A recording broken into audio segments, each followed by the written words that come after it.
happy little games, punk.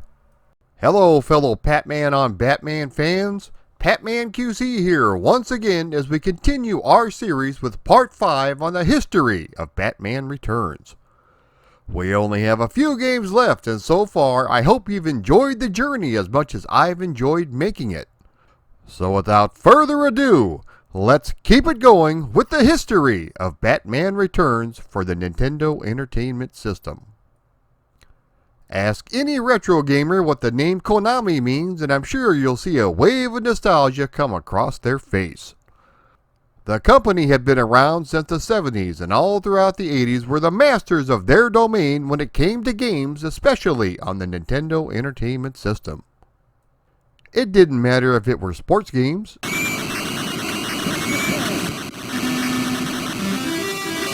shoot 'em ups,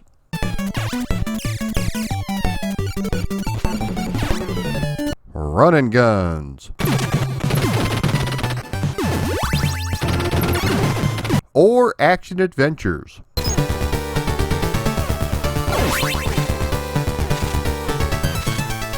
Konami created franchises and hits upon hits that are still loved to this day.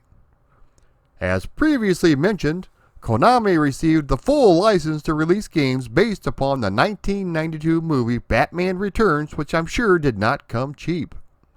Although many gamers had upgraded to the 16-bit Super Nintendo, there were a lot of people that still owned the standard 8-bit NES, and Konami wanted to give this audience a little bat love as well.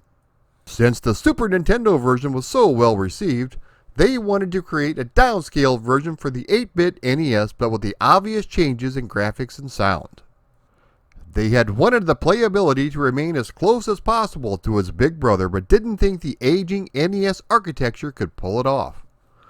Although they did appreciate the likes of Mighty Final Fight as found on the NES, they didn't think it would provide the same playability as found in the Super Nintendo version of Batman Returns. They decided to go with a more Double Dragon or Teenage Mutant Ninja Turtles on the NES style of gameplay and less Final Fight. Batman Returns was released on the Nintendo Entertainment System in 1992. You take on the role of Batman as he attempts to stop the insidious Red Triangle Circus Gang from taking over Gotham City. He also has to contend with the mysterious penguin-like creature living in the sewers, as well as a leather-clad crazy cat lady. The game takes place across 6 levels with 2 to 3 areas in each one. You also have a mini-boss to face at the end of each level.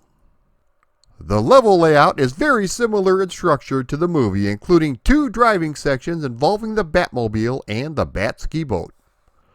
The story is told through spectacular animated cutscenes that really set the stage for your upcoming battles.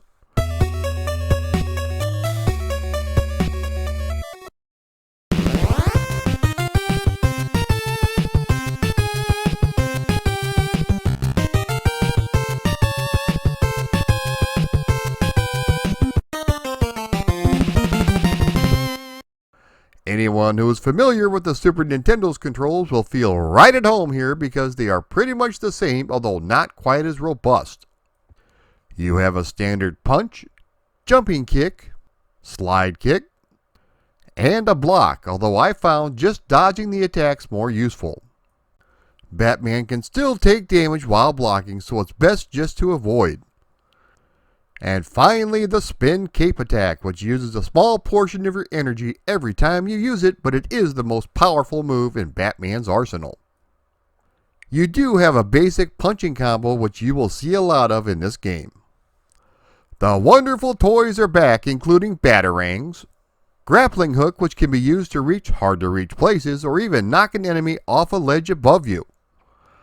There are other pickups in the game, which include health items, a life box, which will give you an extra life, a batarang icon, which will give you 4 additional batarangs. These are in short supply, as the max you can hold are 9, so it's best to save them for the bosses. A test tube, which will only work on Catwoman. This is automatically used when facing her, as it decreases her energy in half.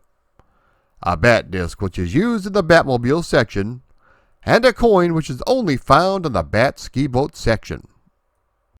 Speaking of the life bar, you only have one, and if you die, it's game over. There is a password system in place which you will definitely use. There are unlimited continues, but your score will reset every time you use one. There are also various checkpoints all throughout the levels. You will need all of your special gadgets because the action is fast and furious and the game does get difficult. The character sprites are nicely detailed, especially for an 8-bit system, with the backgrounds being dark and moody just like you would find in a standard Tim Burton film. The color choices for certain enemies are a bit garish, but then again, these are Circus Freaks, so I guess it does fit. If you are familiar with Batman Returns, and considering we are in Part 5, why wouldn't you be? You face the same characters as found on the big screen, including the Fat Clown, Stiltman,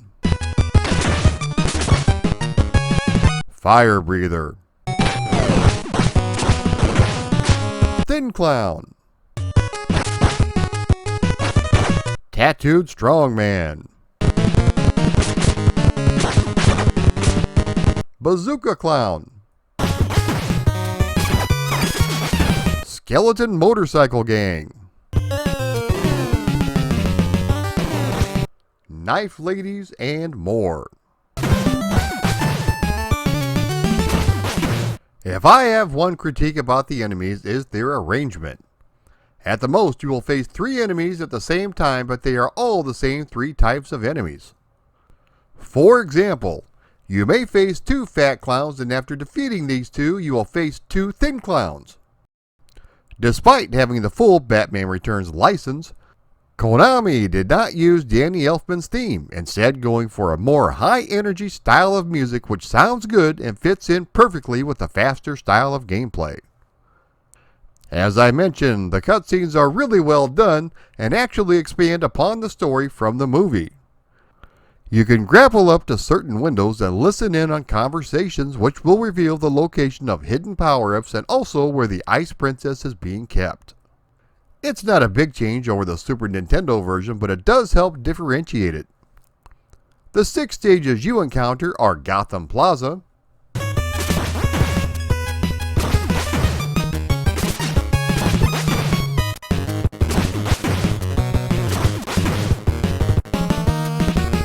Shrek's Department Store,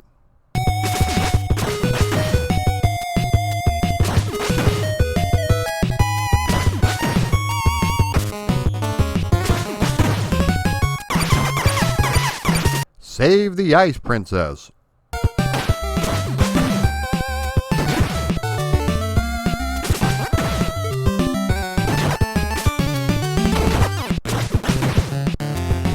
Circus Train, in which you drive the Batmobile in the first area, shooting the various cars and using your bat disc to take out the enemy helicopters.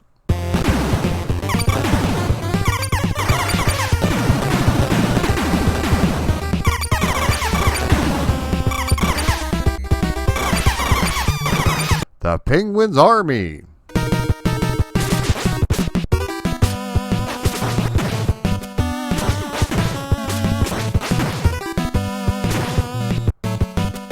and Arctic World, where you get to drive the Bat Ski Boat in the first area, collecting all the trinkets and power-ups you can.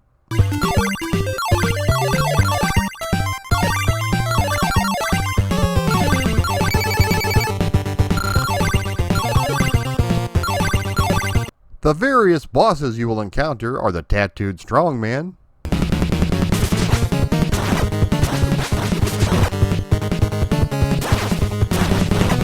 Catwoman,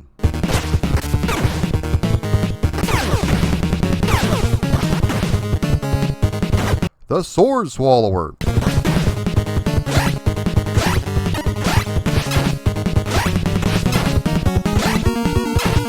the Organ Grinder,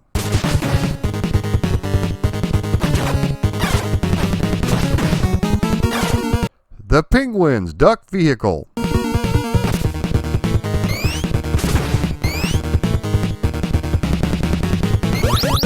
and the ultimate showdown with the Penguin.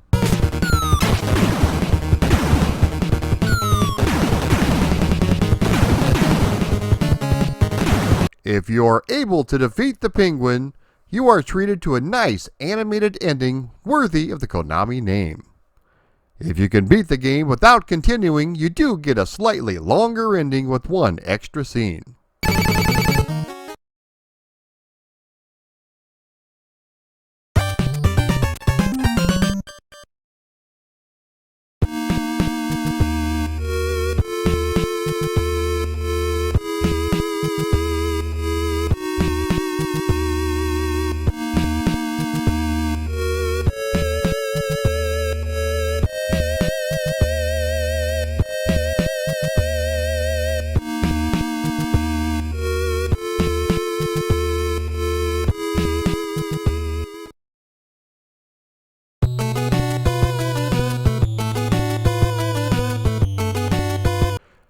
There was to be an extra driving level that was removed from the game. Curiously enough, it looks to have taken place right after the intro scene with the bat signal flashing in the sky. The screenshot was taken from Konami's Batman Returns NES advertisement. For an 8-bit beat-em-up, I thought this game was pretty good. The variety of enemies is nice, although I wish we could have seen a mixture instead of fighting groups of the same type.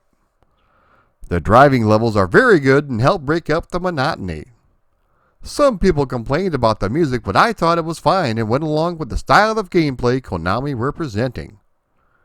If you are a Batman purist, such as myself, and also love video games, such as myself, and have never tried this game before, give it a shot. You just might be glad you did. Thanks for watching, everybody. Tune in next time for Part 6 on the history of Batman Returns. Same Pat time, same Pat channel. If you enjoyed this content, please be sure to like, share, comment, and subscribe. Also, if you would like to support me on Patreon, please click the link below. Thanks everybody for watching.